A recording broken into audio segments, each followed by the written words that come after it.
আপনাদের সাথে কিছু কথা বলার জন্য আসছে, না বলেই পারি না।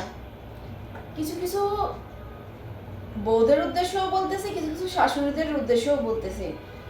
কিছু কিছু শাশুড়িরা আছে যারা কিনা নিজেদেরকে প্রচুর চালাক মনে করেন। তারা মনে করেন যে তাদের কোনো ব্যবহার বউরা বুঝেই না, কিন্তু তারাও জানে না যে বউরা কিন্তু তাদের ব্যবহার সব কিছুই বুঝে, শুধু সংসার রক্ষা করার জন্য চুপ করে থাকে, এছাড়া আর কিছুই না। কিছু কিছু শাশুড়িরা দেখবেন যে সারাদিন কিন্তু বউরা কাজ করে মরে, বিয়ের পর থেকে বউরাই কিন্তু কাজ করে, ঠিক আছে, কিন্তু ছেলেরাই যখন ঘরের মধ্যে ঢুকবে তাদের অবস্থা কি হইব জানেন?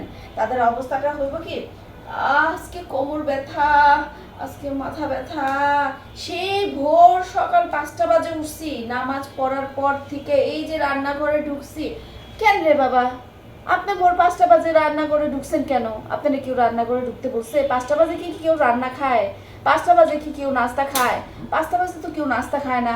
আপনি উঠছেন, আপনার ইচ্ছা হয়েছে, আপনার রান্না করে যেতে ইচ্ছা করছে, আপনার কুরকুরানি ইচ্ছা করছে, আপনার কুটাকুটি করতে ইচ্ছা করছে।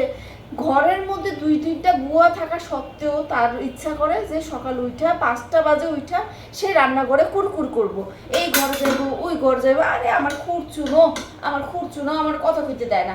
আরে এই তো এই সমস্যা আপনার, তো সেই সমস্যাগুলি আপনারা কেন বউর উপরে চাপায় দেন?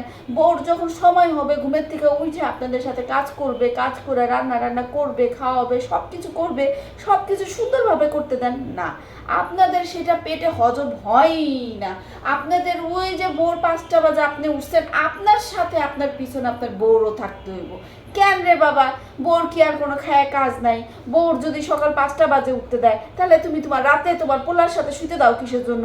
তোমার পোলা তো তোমার বউরে ধরে রাখে। তো এই জিনিসগুলি কি তোমরা বুঝো না? তোমরা শাশুড়িরা এমন কেন করো? তোমরা যখন বউ ছিলা তখন তো তোমরাও সেম জিনিসগুলি করতা, সেম জিনিসগুলি বুঝতা। শাশুড়ি হওয়ার পরে তোমার চেহারাটা এরকম কেন হয়ে যায় আমি বুঝি না। এই জন্যই কি বলছে যে শয়তান, আল্লাহ যখন মায়া মমতা ভালোবাসা দিয়ে বানাইছে মা, তখনই শয়তান তখন মাথার মধ্যে বুদ্ধি আসছে যে যদি মায়া মমতা আদর ভালোবাসা একটা অমায়িকভাবে জিনিসপত্র আল্লাহ বানায় থাকে, তাহলে আমার তো উল্টা একটা কিছু বানাইতে হবে। তখনই এই শয়তান শাশুড়িগুলি রে বানায়। কেন রে বাবা, তোমরা শয়তানি করে কি মজা পাও বউগো পিছনে?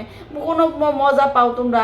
তোমরা আসা এমন ভাবে তোমরা বিশ্লেষণ করো ছেলেদের কাছে, ও ভাতের কি জানি পটের মধ্যে ভাত নিছি, চাল নিছি, তারপরে চাল দিয়ে পানি দিয়ে ধুইছি, ধোয়ার পরে পানি দিছি, পানি দিয়ে চুলা ধরাইছি, চুলা ধরায় চুলার উপরে ভাত বসাইছি, ভাত বসায় সেই ভাত কতক্ষণে ফুটছে, সেই ফুটা ভাতটাও টিপা টিপা দেখছি, তারপরে সেই ভাতটারে ঠিকা দিছি, ঠিকা দিয়া তারপরে সবারে আমি খেতে দিছি। এমন ভাবে বিশ্লেষণ করো নর্মাল একটা জিনিস রে, যে তোমরা এই কাজ কইরা মরো আর পরের বাড়ির মানুষরা এসে হইলো শুধু বৈশা বৈশা খায়। আরে বাবা, নাহলে কয়দিন বৈশা বৈশাই খাইছে, তা তোমার এত সমস্যাটা কি? বলার সময় তো আবার ঠিকই বলো এটা আমার সংসার, তা তোমার সংসার তুমি কাজ করবা না, তা কি পরের বাইরে মানুষের কাজ করব? তুমি যদি বলতা যে এটা তোমাদের সংসার, তাহলে দেখা যেত কি তারা খুশি খুশি করে কাজ করতো। তোমরা আসার পরেই বলো এটা আমার সংসার, আমার সংসারে আমি যা বলবো তাই হবে। তোমরা সব দিক দিয়েই বাবারে ধার, তাহলে আবার বউরা কইলে আবার সমস্যা। এই জন্য বলতেছি আরেকটা জিনিস, পার্সোনাল ভাবে কেউ নিয়েন না। কারো যদি খোঁচা লাগে, কারো যদি মনে হয় যে না আমার উদ্দেশ্য করে বলতেছে, তো এটা বুঝা নিয়েন। আপনার উদ্দেশ্য করে যদি বইলেও থাকি বা আপনার যদি লাগেও থাকে, তাহলে নিশ্চয়ই আপনিও এই জিনিসগুলি করছেন।